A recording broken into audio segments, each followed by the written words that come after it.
Hi everyone, it's Derek from the iReady podcast here, and this is the reaction video to the 2-0 win at home against Hearts. Fantastic result, another clean sheet, 3 points in the bag, and more pressure on Celtic and Aberdeen. Can't ask for a better Saturday than that, especially as well the second half performance. The first half, I think we started off certainly well. We put them under pressure in the first 10 minutes, and we forced a good save out their keeper fairly early on, and Morelos was quite unlucky not to get the follow up there.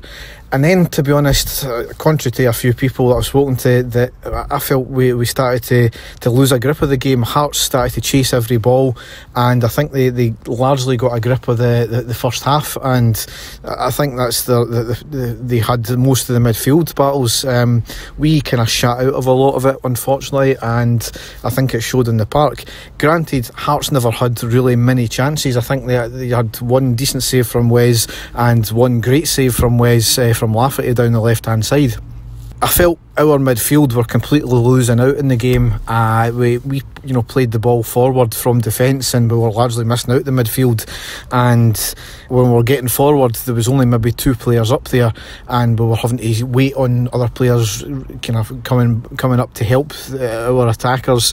And then the chance was getting broken down by the Hearts defence from there. We never put their keeper under really much pressure, apart from the first 10 minutes anyway.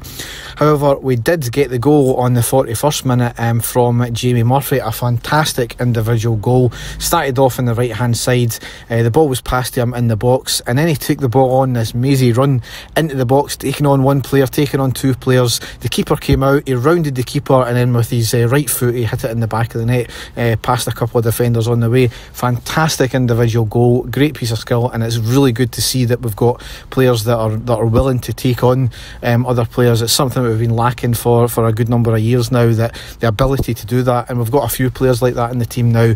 Murphy, John, Docherty I think as well can do that. So into the second half, obviously on a high, and I got a crick in my neck because pretty much the whole of the half was played in the Hearts half, which was fantastic to see. We just dominated the whole second half. We put them under a lot of pressure, and the Hearts keeper had a number of great saves, and we had chance after chance.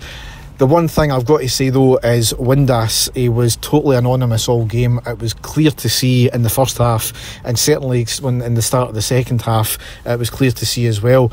And then a substitute was made late on in the game. I think it was round about the 75th minute or something like that, and it was Morelos coming off, who, fair enough, no many clear-cut chances for him, but he was certainly better than Windass was. And obviously Cummins came on for him, and it was clear to see, I think the whole stadium thought that it should have been Windass to come off. And then obviously later on it was Greg Docherty who came off for Jason Holt later on into the game. And again, it was another baffling decision because he was ineffective the whole game. He had one chance in the second half where he was one-on-one with the keeper after a quick break, and fair enough to the keeper did have to make a great save, but it's something that when you're one-on-one with the keeper you should be burying like that. Hearts, largely could have been down a good few goals, but their keeper certainly kept them in it a number of times. So it was good to see though that we kept the pressure on them, and we were making the keeper making good saves, which is again something that has been lacking from our team for a number of times. We've had all the pressure, and we've never put the shot on target, or we've never tested the keeper, but the keeper made some great saves today and kept the scoreline respectable. We did get the goal late on though. I think it was round about the 85th or 86th minute or something like that, and it was Martin who got the ball into the back of the net. Good work down the right hand side. Ball crossed in a couple of times on the deck, and ball fell to Martin, who basically had to tap it home. So fantastic to round out the game with a 2-0 victory.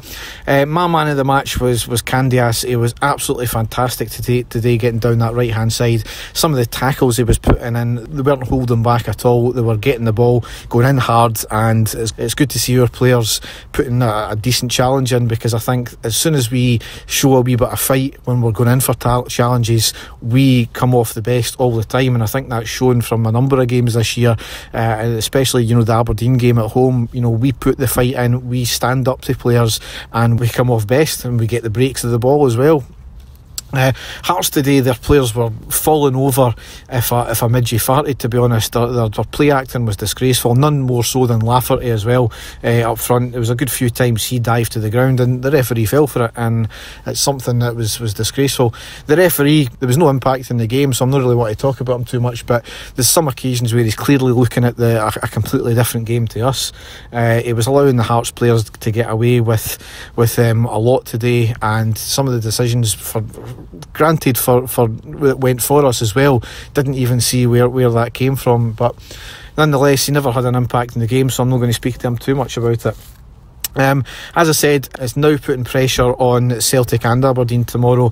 It doesn't really matter what the result is as far as I'm concerned, you know, because Celtic or Aberdeen could drop 3 points to us, or if they obviously draw, then they both drop 2 points to us. So preferably that would be my favourable result, is a draw tomorrow, but either way it's a win for us.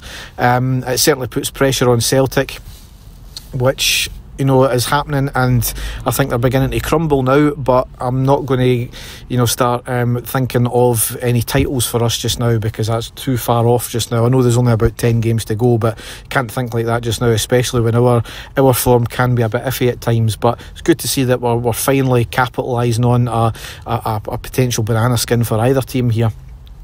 Next game we've got is away to St Johnstone on Tuesday, which hopefully will bring another good result for us. As we all know, we play better away, so we're hoping for another good result and another good performance. So Dave and I will hopefully be back with another podcast later on in the week, and we will obviously cover this game in more depth, and obviously the St Johnstone game, but I'll have another reaction pod for the St Johnstone game out as well.